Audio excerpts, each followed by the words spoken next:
इय्याक नअबुदु व इय्याक नस्तईन। सबसे पहले शेखपुर मैं पहले भी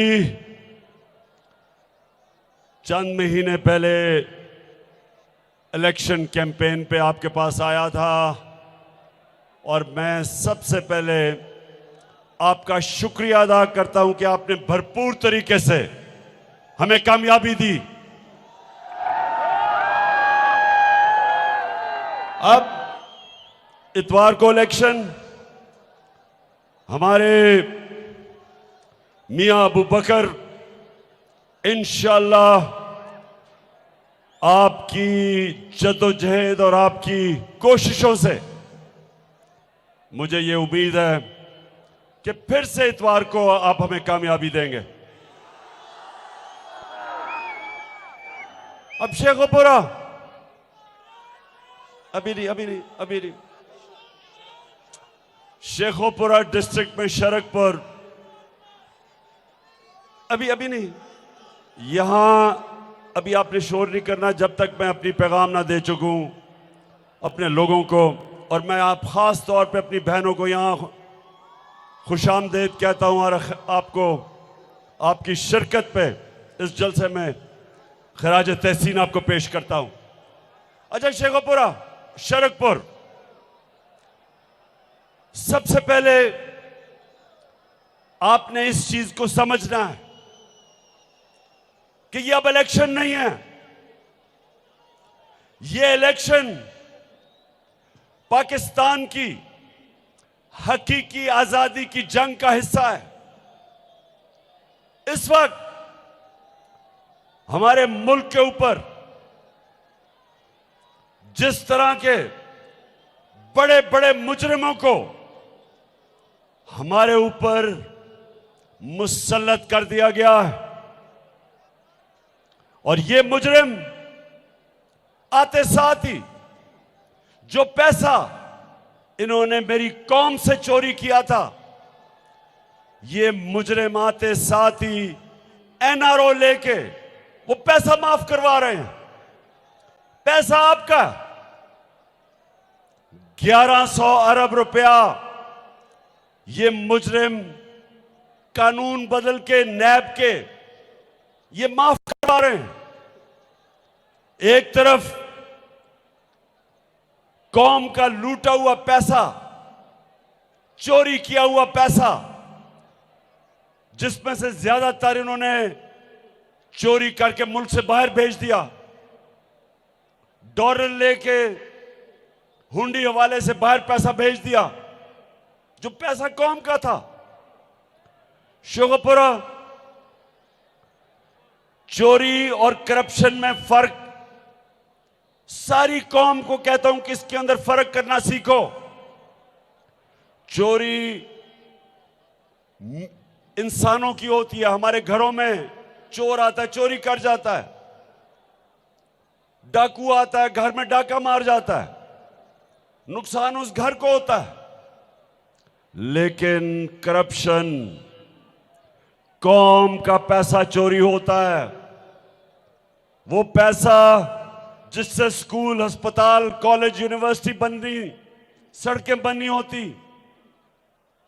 जिस पैसे को हम इस्तेमाल करें महंगाई कम करने के लिए, वो पैसा चोरी करके मुल्क से बाहर ले जाते हैं।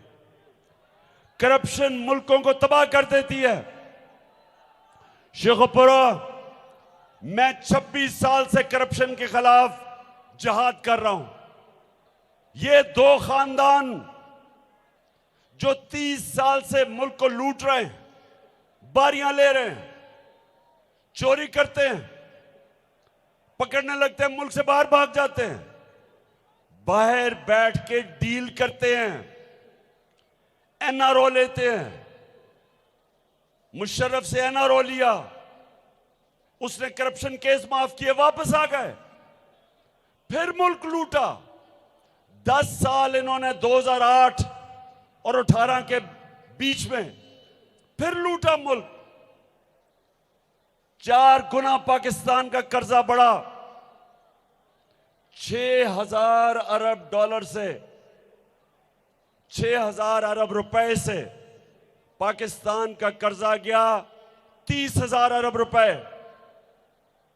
4 गुना कर्जा बढ़ा। और कर्जों की किस्तें ये कौम अपने खून से अदा करती है। आपका पैसा जो टैक्स से इकट्ठा होता है, जब मेरी हुकूमत आई 2018 में, तो जितना भी हमने पैसा इकट्ठा किया, आधा पैसा इनके लिए हुए कर्जों की किस्तों पे चला गया, जो पैसा आप पे खर्च होना था। इसलिए करप्शन मुल्क को तबाह करती है। सिर्फ ये पैसा नहीं चोरी करते, ये मुल्क में पैसा चोरी करने के लिए वो इदारे तबाह करते हैं जो चोरी रोक सकते हैं। अब इन्होंने नैब का इदारा तबाह कर दिया, नैब के ऊपर अपना आदमी बैठा दिया, नैब के कानून चेंज कर दिए। अब ताकतवर डाकू को पाकिस्तान का इंसाफ का निजाम नहीं पकड़ सकता। आप अगर बड़े डाकू हैं, पैसा चोरी करके मुल्क से बाहर भेज दो, तो पाकिस्तान का इंसाफ का निजाम आपको अब नहीं पकड़ सकता। सिर्फ छोटे चोरों को पकड़ता है। साइकिल, भैंस चोर, गाड़ी चोर, सिर्फ ये पकड़े जाते हैं। बड़े डाकुओं को जो इस मुल्क से पैसा बाहर भेज देते हैं, उनको नहीं पकड़ सकते। और तो चोरों ने पहले तो खुद पैसा चोरी किया, फिर अपनी चोरी बचाने के लिए इदारों को तबाह किया। FIA, नैब, माजी में इन्होंने अदालतों को तबाह किया, सुप्रीम कोर्ट के ऊपर हमला किया। एक ईमानदार चीफ जस्टिस सजाद अली शाह को डंडों से अटैक करके भगाया, फिर ब्रीफ केस चला के जजेस को खरीदा। इनके पास ऐसे जज थे, टेलीफोन करके फैसले लेते थे। तो मुल्क के इदारों को जब, इंसाफ के इदारों को जब तबाह करते हैं, तो सिर्फ ये नहीं चोरी करते और इनकी चोरी नहीं बचती, बाकी भी जो बड़े बड़े डाकू हैं सब बच जाते हैं। ये अपनी चोरी बचाने के लिए निजाम को तबाह करते हैं ताकि बाकी भी सारे चोरी कर सकें, और इस तरह कौमें तबाह होती हैं। मेरिट पे सिलेक्शंस नहीं होती। ये सिलेक्शंस पाकिस्तान में मेरिट पे नहीं करते। ये सिलेक्शन वो करते हैं या इनकी चोरी करने में मदद करें या चोरी बचाने में मदद करें। IG अपने रखते हैं, इसलिए नहीं कि IG एक अहलियत रखता है, ईमानदार आदमी है, इसलिए IG नहीं रखते। IG वो रखते हैं जो इनकी नौकरी करता है। इस्लामाबाद में इन्होंने जो IG रखा है, उसको करप्शन में सजा होने वाली थी।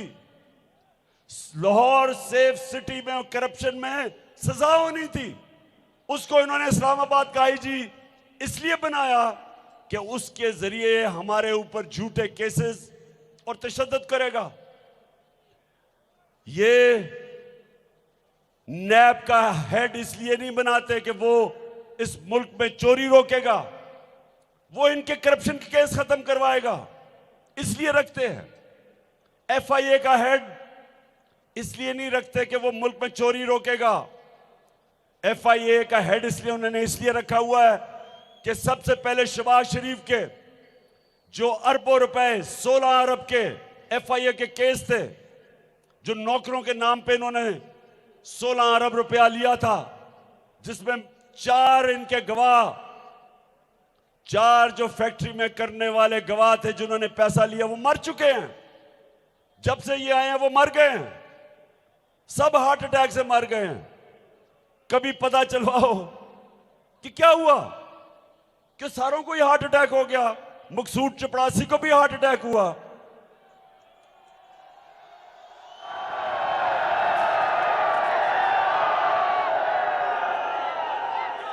और फिर वो जो डॉक्टर रिजवान था, एफआईए का इन्वेस्टिगेटर जो इनके केस इन्वेस्टिगेटर का इन्वेस्टिगेट कर रहा था, उसको भी हार्ट अटैक हो गया,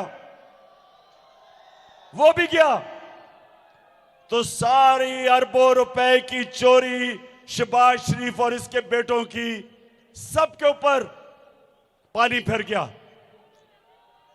अब ये वो लोग हैं जो कभी भी इस मुल्क के इदारों को मजबूत नहीं होने देंगे। ये वो लोग हैं जो सिर्फ इदारों के हेड ऐसे लोग लगाएंगे जो इनकी मदद कर सके।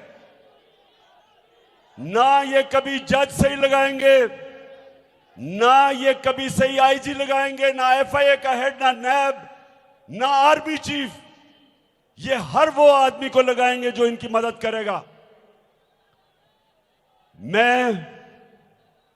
मेरी 3.5 साल हुकूमत थी शेखोपुर, 3.5 साल मैंने हुकूमत की। एक आदमी बताएं जिसको मैंने अपना रिश्तेदार या दोस्त या सिफारिशी लगाया हो। एक आदमी मैं चैलेंज करता हूं।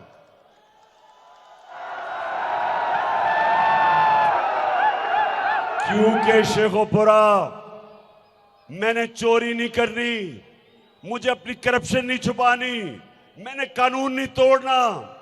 इसलिए ना मुझे अपना जज चाहिए, ना मुझे अपना आईजी चाहिए, ना मुझे अपना आर्मी चीफ चाहिए, ना मुझे नैब का हेड चाहिए। मैं मेरिट पे लोगों को लाना चाहता हूं जो मुल्क की मदद करें, जो इदारे मजबूत करें।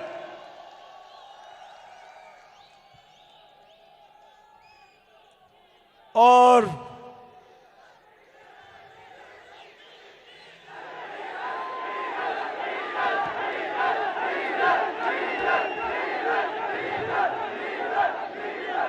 हाँ, डीजल की भी बात करूंगा अभी मैं।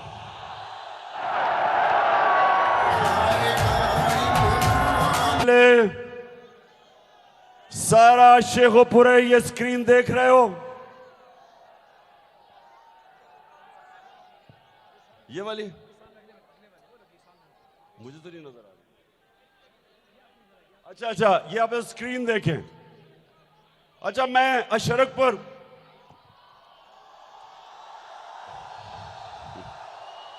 शरकपुर में इसलिए क्योंकि मुकाबला है मियां अबू बकर का, ईमानदार आदमी जो इंशाल्लाह तहरीक इंसाफ के साथ, और दूसरी तरफ चोरों की पार्टी। अब चोरों की पार्टी के मैं सिर्फ आपको अब वीडियो दिखाना चाहता हूं कि पहले आपने वीडियो देखनी है। ये जरा, और मेरी बहनों आपने खास तौर पे देखनी है, क्योंकि मुझे पता है ख्वातीन बड़ी जल्दी सच पे पहुंच जाती हैं। अल्लाह ने औरतों को सच को पहचानने का रेडार दिया हुआ है। आदमी नहीं पहचानते इतनी जल्दी। मैं तो हमेशा जब कोई मुझे अच्छी बातें करता है, मैं समझता हूं ये सच ही बोल रहा होगा, लेकिन ख्वातीन बड़ी तेजी से शक्ल देखते ही पहचान जाती है कि कौन सच है कौन नहीं है। तो अब जरा मरियम नवाज से पूछा गया आज से 10 साल पहले कि मरियम ये बताएं कि ये जो लंदन में महंगे अरबों रुपए के फ्लैट हैं, लंदन के सबसे महंगे इलाके में फ्लैट हैं, मरियम बताएं ये फ्लैट आपके हैं या नहीं है? तो मरियम क्या जवाब देती, जरा आप ये सुनें। इस तरह मुझे लगा कि आप लोगों को बेवकूफ नहीं बना सकते। मेरी सेंट्रल लंदन में प्रॉपर्टीज तो दूर की बात है, मेरी पाकिस्तान में भी कोई प्रॉपर्टी नहीं है। मैं अपने वालिद के साथ है, और मुझे समझ नहीं आई कि मेरी और मेरी वालदा की और बहन भाइयों की प्रॉपर्टीज ये कहाँ से निकाल के ले आए हैं। मेरे नाम पाकिस्तान में कोई प्रॉपर्टी नहीं है, ये तो इंग्लैंड की बात है। अच्छा, तो शेखोपुरा शरकपुर बेचारी मरियम की लंदन तो छोड़ो, बेचारी की पाकिस्तान में भी कोई रहने के लिए जगह नहीं है। बहुत हम सबको, अब उसकी शक्ल तो नहीं दिखाई, लेकिन मैं अगर उसकी शक्ल देखते ना तो मैं पक्का पता है कि आप सब ने आंसू रोने थे। ओहो बेचारी, क्या मरियम को हो गया। लेकिन ये जो मेरी बहनें बैठी हैं, इन सबको पता चल जाना था कि 2 नंबर काम है। अच्छा जी, आप बताओ उसके बाद क्या हुआ? शरकपुर उसके बाद क्या होता है? उसके बाद होता ये है उसकी बदकिस्मती कि 4 साल के बाद एक बैनुल अक़वामी इंकशाफ हो जाता है। बड़े बड़े दुनिया के नाम, प्राइम मिनिस्टर, वजीर, दुनिया में जिन्होंने छुपाए हुए थे अपने असासे बाहर के मुल्कों में, ऑफशोर अकाउंट्स में। पैनमा एक जगह है जिधर ऑफशोर अकाउंट्स होते हैं। पैनमा के जो ऑफशोर अकाउंट का इंकशाफ हो जाता है। अब बेचारी मरियम को क्या पता था कि 4 साल के बाद इंकशाफ हो जाना है। तो जब वो इंकशाफ होता है तो जनाब वो उनसे पूछते हैं मरियम के भाई से कि जनाब आपका नाम आ गया है इंकशाफ में। वो जो 4 बड़े बड़े महलात हैं उसकी मालिका मरियम है। तो जब ये इंकशाफ होता है तो अब मरियम के भाई साहब से सुने वो क्या कहते हैं। मैं इस बात को तस्लीम करता हूँ कि अल्हम्दुलिल्लाह पाक लेन के ऊपर जो अपार्टमेंट्स हैं वो अल्हम्दुलिल्लाह हमारे हैं।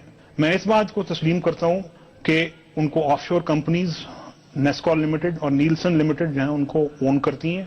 और मैं आपको ये भी अर्ज करता हूँ उनको होल्ड कर रही है इस वक्त मरियम नवाज शरीफ, मेरी हमशीरा जो है। ठीक है जी, ठीक है जी, शरकपुर ठीक है। उसने ये नहीं कहा, उसने पहले ये कहा कि हाँ ये हमारे हैं। जब मरियम ने कहा ना मेरी फैमिली की, यानी हमारा किसी का बाहर कोई प्रॉपर्टी नहीं है, और उसने कहा कि हमारी प्रॉपर्टी भी है और मरियम उसकी मालिका है।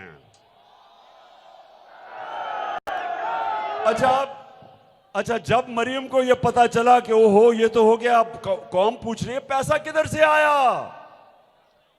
मरियम पैसा किधर से आया इतने बड़े बड़े अरबों रुपए के महलात लेने के लिए।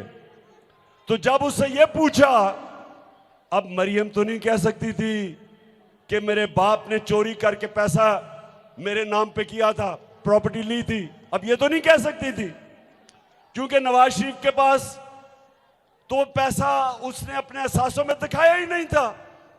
उसके तो असासों में लिखा ही नहीं था कि इतना पैसा हो के अरबों रुपए की प्रॉपर्टीज लें। तो जब मरियम से ये पूछा, अब जरा देखिए वो क्या कहती है। एक मिनट सुनो। अच्छा मेरी बहनों, आपने अब खास तौर पे उसकी शक्ल देखनी है।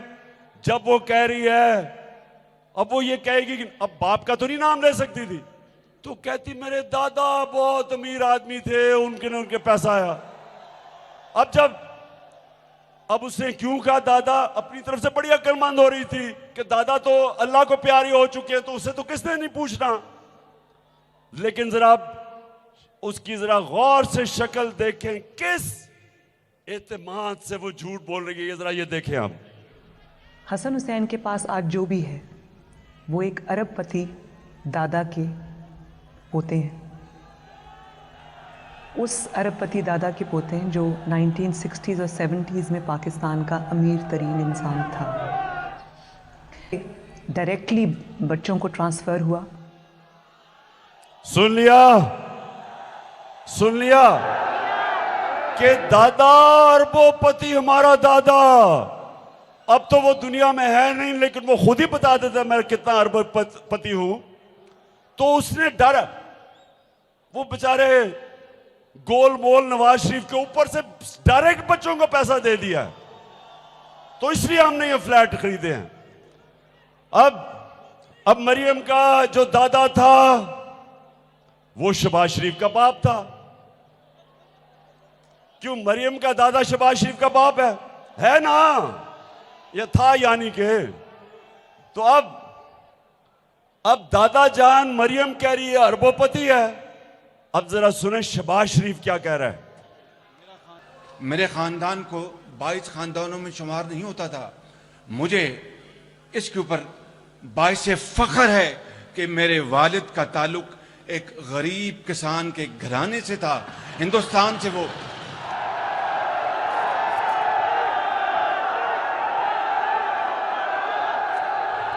अच्छा, आप शरकपुर अब ये समझ जाएं, वो कहते हैं ना कि एक झूठ बोलने को कवर करने के लिए 100 झूठ बोलने पड़ते हैं। झूठ ये है कि चोरी के पैसे से लंदन में अरबों रुपए के घर ले लिए हैं और उसको सच साबित करने के लिए झूठ पे झूठ बोले जा रहे हैं, वो पकड़े जा रहे हैं। लेकिन सबसे अफसोस की बात यह कि जनाब नैब से जब वो पूछता है जज, सुने जरा शरकपुर सुनो, नैब से जब जज पूछता है कि जनाब आप साबित कर सकते हैं कि ये नवाज शरीफ के 4 बड़े बड़े महलात हैं, जज पूछता है तो वो कहता है जी मैं नहीं साबित कर सकता क्योंकि मैच फिक्स था, अपना ये नैब का हेड बनाया हुआ था। कहता जी मैं नहीं पूछ सकता। तो जब ये खुद वो कह रहे हैं कि हमारे घर आए, खुद कह रहे हैं कि हमारे 4 फ्लैट हैं और वो कह रहे हैं कि नहीं जी मैं साबित नहीं कर सकता। अब ये है अलमिया शरकपुर, ये है पाकिस्तान का अलमिया। गरीब आदमी, आम आदमी को कोई पकड़े, उसके घर में गाड़ी पकड़ ले और पुलिस उसे थाने में ले जाए और वो कहे कि जी कहे उसे कि साबित करो ये तुम्हारी है, नहीं, मार मार के उसका छतरौल करेगी पुलिस। नहीं भी गाड़ी होगी वो कहेगा जी मेरी गाड़ी है। या वो कह रहे हैं कि हमारे फ्लैट हैं, वो कह रहे हैं हमारे घर हैं, उसके बावजूद जज कह रहे जी साबित करो। ये मेरी कौम सुन लो, ये पाकिस्तान की तबाही का रास्ता है। मेरे नबी सल्लल्लाहु अलैहि वसल्लम ने आज से तकरीबन 1500 साल पहले कह दिया था कि तुम्हारे से पहले बड़ी कौमें तबाह हुई। जब एक छोटा चोर चोरी करता है तो वो जेल में, और जब बड़ा डाकू डाका मारता है, ताकतवर जब चोरी करता है, उसको उस कौम का इंसाफ का निजाम नहीं पकड़ सकता, वो कौम तबाह हो जाती है। ये मेरे नबी सल्लल्लाहु अलैहि वसल्लम ने 1500 साल पहले कहा था पाकिस्तानियों, ये हमारा तबाही का रास्ता है।